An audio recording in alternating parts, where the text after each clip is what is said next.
Tomás Rivera Schatz y Jesús Manuel Ortiz están listos para el análisis frente a frente. Saludos, bienvenidos. Buenas tardes a ti, buenas tardes a Puerto Rico. Buenas tardes a todos ustedes. Bueno, vamos a comenzar con el tema de la delegada de la estadidad, Elizabeth Torres. ¿Se justifica por lo que ha descrito Carmelo Ríos de que ha incumplido con sus funciones, según lo que revelan sus últimos informes, de que no ha hecho gestiones por la estadidad, por lo menos en los últimos meses, a pesar de que sigue cobrando? Se está solicitando a PRAFA que se tome acción.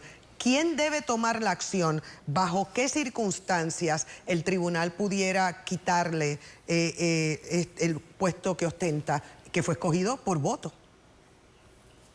Bueno, la realidad, Ivonne, es que aquí quien peor sale con todo el desempeño, no solamente en este caso de la delegada Torres, sino de la delegación completa, es el propio Partido No Progresista, porque para todos esos miles de estadistas que realmente apoyan el ideal de la estadidad, ninguno de estos delegados está haciendo ningún trabajo para poder adelantar de alguna manera ese ideal. Así que en el caso de la delegada Torres, pues eso es un asunto que el Partido No Progresista tiene que determinar. Obviamente, si vamos a hablar del término o del asunto legal de por qué ocupa esa posición, ciertamente es una funcionaria que resultó electa en un proceso. No es como remover un jefe de agencia de una posición.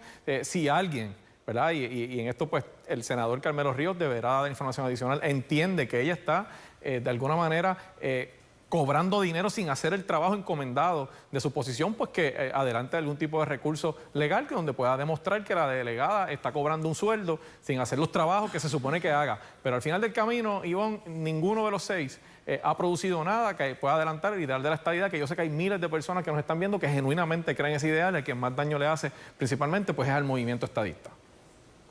Sobre funcionarios electos que no hacen su trabajo, bueno, pues podríamos hablar de varios en la Cámara, el Senado y en algunas alcaldías, que tampoco se le conoce de mucha laboriosidad.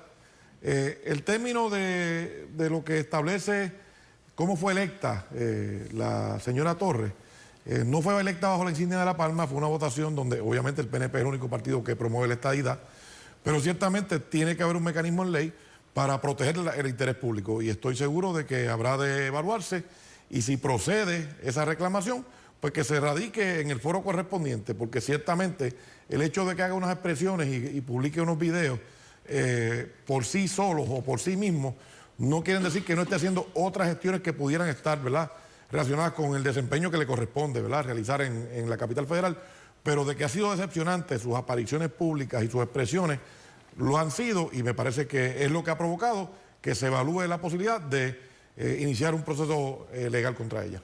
Yo le voy a leer estas cifras y yo quiero que ustedes me digan si es momento de retomar un tema que ya se había discutido en el país y que llegó a los tribunales, y es los gastos de las escoltas en Puerto Rico por parte de funcionarios y exfuncionarios. Jennifer González, $189,000. El comisionado de la policía, Antonio López Figueroa, $182,000. El exgobernador Alejandro García Padilla, $145,000. La exgobernadora Wanda Vázquez, $129,000. El exgobernador Luis Fortuño, $109,000, igual que Omar Marrero. El presidente del Senado, $23,000 mensuales, que si esta cifra es correcta, estaríamos hablando de $276,000 al año. No puedo dar fe de que esta cifra sea la correcta, pero contrasta muchísimo con el presidente de la Cámara, cuyo gasto mensual es de $4,000, lo cual sería unos $48,000 por el año. Hay que revisar los gastos que se están haciendo de escoltas. Bueno, podríamos cuestionar no tan solo o poner en duda no tan solo la del presidente del Senado o el presidente del Partido Popular, podríamos cuestionar todas las demás. Pero el presidente de la Cámara tiene como escolta empleados de la Superintendencia del Capitolio, por eso es que no tiene de la policía. Así que ese cómputo podría hacerse o debería hacerse tomando en cuenta a esos empleados de seguridad del Capitolio que él tiene asignado como escolta. El tema de la seguridad de los funcionarios electos o de los exgobernadores ha sido discutido ampliamente y fue a los tribunales, y el Tribunal Supremo de Puerto Rico tomó una determinación. Si va a legislarse nuevamente para atender ese asunto, pues con mucho gusto lo revisamos. Me parece que siempre temas que se proponen para ahorrar fondos públicos y para que haya transparencia son bienvenidos, y si hay legislación nueva para volver a tener algo que inclusive, además de legislación, fue a los tribunales, pues bienvenido, con mucho gusto lo atendemos.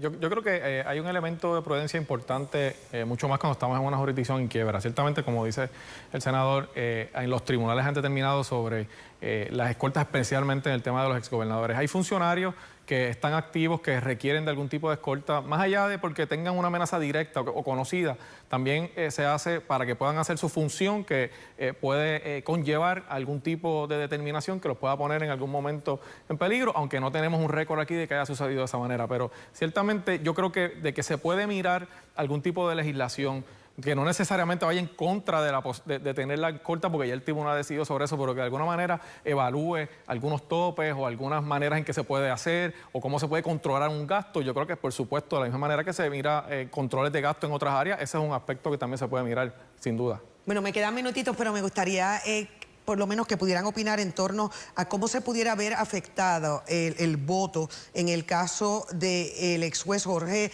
Díaz Reverón, que está nominado para un puesto en el apelativo a raíz de la información ofrecida al Senado por la Oficina de Administración de Tribunales, donde el vendedor del vehículo que él adquirió señaló que fue él quien le consiguió la cita con la gobernadora y lo fundamenta con mensajes de texto donde dice, y voy rapidito, no digas quién te consiguió la cita con la jefa. Mientras Díaz Reverón declaró en las vistas públicas que él no había sido quien consiguió esa cita, declaró que él no había cometido actos de irregularidades, y la Oficina de Administración de Tribunales no actuó en este caso.